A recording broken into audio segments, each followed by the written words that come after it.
दिल्ली जब अकबर का शासन था जी उस समय तुरंत दिल्ली मैसेज कैसे पहुंचे, तो यहाँ से लगभग 40 मिनट के अंदर 40 मिनट के अंदर यहाँ से दिल्ली मैसेज पहुंच जाता था। यानी बादशाह तक मैसेज पहुंचाना हो या बादशाह से वापस ही मानसिंह तक पहुंचाना हो, 40 मिनट के अंदर मैसेज पहुंचा। आमेर के चारों तरफ देखिए सुरक्षा दीवार है 12 किलोमीटर की। ये आमेर से जयगढ़ आने का रास्ता है, जो पैदल का रास्ता है। ओरिजिनल रास्ता यही था। ये वाला तोपों का रास्ता, इधर से तोपें आती थी, उनको घोड़ों से खींच के, हाथियों से खींच के लेके आते थे।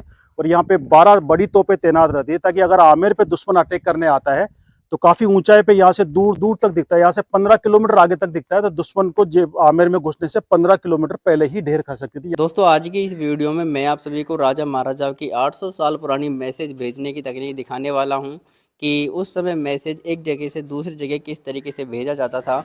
आज के प्रेजेंट टाइम में मैसेज को एक जगह से दूसरी जगह पहुंचाने में 1 मिनट का भी समय नहीं लगता है, मात्र 1 सेकंड में मैसेज पहुंच जाता है। और उस समय में जयपुर से दिल्ली तक मैसेज पहुंचाने में लगभग 40 मिनट का समय लगता था। तो आइए दोस्तों, गाइड के साथ मिलकर एक्सप्लोर करते हैं जयगढ़ किले का इतिहास। देखिए, ये जो जगह है ये बुर्ज नहीं है जी, इसको बोलते हैं दमदमा। और ये दमदमा जो है किले के दक्षिण छोर पे बना हुआ है, क्योंकि दक्षिण के अंदर है दिल्ली। जी, दिल्ली जब बादशाह अकबर का शासन था जी, उस समय तुरंत दिल्ली मैसेज कैसे पहुंचे, क्योंकि काफ़ी दूर पड़ती है दिल्ली, यहाँ से करीब 200-250 किलोमीटर दूर है। तो दिल्ली मैसेज कैसे पहुंचे, तुरंत पहुंचे। उस समय और कोई साधन भी नहीं था, घोड़े जाने में टाइम लगता था। तो ये सिस्टम चालू किया था उन्होंने कि दिल्ली से यहाँ तक जल्दी से जल्दी मैसेज पहुंचे, इसलिए दमदमा बना दो। इसको बोलते हैं दमदमा। जी, दमदमा का मतलब ड्रम बजता है, जी, दम जी। आवाज़, इसलिए दमदमा बोलते हैं। यहाँ पे एक ड्रम लेके एक आदमी बैठा होता था। वो कोई भी मैसेज देने के लिए उनके कोड लैंग्वेज होती थी, ड्रम बजाने के स्टाइल से कोड वर्ड होते थे। जी, तो ड्रम बजाता था। इसके बाद में 2 किलोमीटर बाद में इसका दूसरा दमदमा होता था ऊंचाई पे। तो उसको मैसेज को सुन के समझ के वो डाइवर्ट करता था आगे वाले को।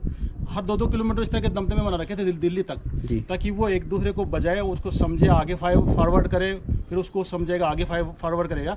तो यहाँ से लगभग 40 मिनट के अंदर 40 मिनट के अंदर यहाँ से दिल्ली मैसेज पहुँच जाता था। यानी बादशाह तक मैसेज पहुँचाना हो या बादशाह से वापस ही मानसिंह तक पहुँचाना हो, 40 मिनट के अंदर मैसेज पहुँच 40 मिनट में पहुंच 40 जाता मिनट था। पहुंच जी, जी, ये जो जगह है, ये पीछे के आमेर दिखता है। यहाँ से आप थोड़ा ऊपर चढ़ के देखेंगे तो आपको आमेर नज़र आएगा। आमेर के चारों तरफ देखिए सुरक्षा दीवार है 12 किलोमीटर की।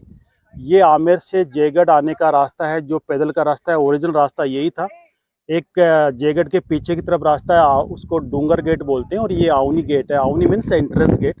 ये ओरिजिनल गेट है, पुराना गेट है, जहाँ से आमेर से यहाँ तक राजा लोग भी आते थे, सैनिक भी आते थे, घोड़े हाथी भी आते थे, और तोपे भी इस रास्ते से ऊपर लेके आते थे। और पीछे की तरफ एक रास्ता है जो नाहरगढ़ की तरफ है, वो डूंगर गेट कहलाता है। वो डूंगर में पहले पहाड़ी में रास्ता निकलता था, लेकिन बाद में उसको इंडियन एयरफोर्स ने रास्ता बनाया और उससे जोड़ दिया है। अब उस रास्ते से किले में आने वाली बसें आती है, कारें आती है। तो कभी अगर लोग टूरिस्ट यहाँ पे आए, तो अगर उनके पास कार है तो उस रास्ते जो एयरफोर्स वाला रास्ता है, पीछे वाला रास्ता है जो जलमहल की तरफ से आता है, उस रास्ते से आना चाहिए। अगर मान लो कोई पैदल ऊपर चढ़ने का इच्छुक है, पैदल यहाँ से 500 मीटर हाइट पे है मेन रोड से जयगढ़ फोर्ट, तो वहाँ से पैदल के लिए रास्ता ही आमेर फोर्ट देखते हुए पैदल रास्ते से भी आ सकते हैं यहाँ पे। और आमेर क्योंकि इधर है, इसलिए आमेर की सुरक्षा के लिए यहाँ पे 12 तोपे, बड़ी बड़ी तोपें तैनात रखते थे लाइन से यहाँ पे, जिनकी हाइट इतनी होती थी कि दीवार के ऊपर तक उनकी नाल बाहर निकलती होती थी। इस रास्ते से तोपों को लेके आते थे। तोपों का रास्ता है ये वाला तोपों का रास्ता, इधर से तोपें आती थी, उनको घोड़ों से खींच के, हाथियों से खींच के लेके आते थे। और यहाँ पे 12 बड़ी तोपें तैनात रहती है, ताकि अगर आमेर पे दुश्मन अटैक करने आता है तो काफी ऊंचाई पे यहाँ से दूर दूर तक दिखता है। यहाँ से 15 किलोमीटर आगे तक दिखता है, तो दुश्मन को आमेर में घुसने से 15 किलोमीटर पहले ही ढेर खा सकती थी यहाँ रहने वाली तोपें। तो आमेर की सुरक्षा के लिए एनी टाइम 12 तोपें यहाँ पे तैनात रहती थी। ये दिया बुर्ज के ऊपर जाने का वो गेट है जहाँ पे ताला लगा रहता है, लेकिन एक प्रहरी, एक जो चौकीदार है, उसकी यही ड्यूटी होती है कि इसके ऊपर जाके जब राजा साहब जयपुर पधारे हैं, जैसे ही जयपुर की धरती पे पैर रखे, आजकल हवाई यात्रा का सिस्टम है, जब राजा जाते हैं उनके साथ काफ़ी लोग जाते हैं, एयरपोर्ट तक उनको छोड़ने जाते हैं।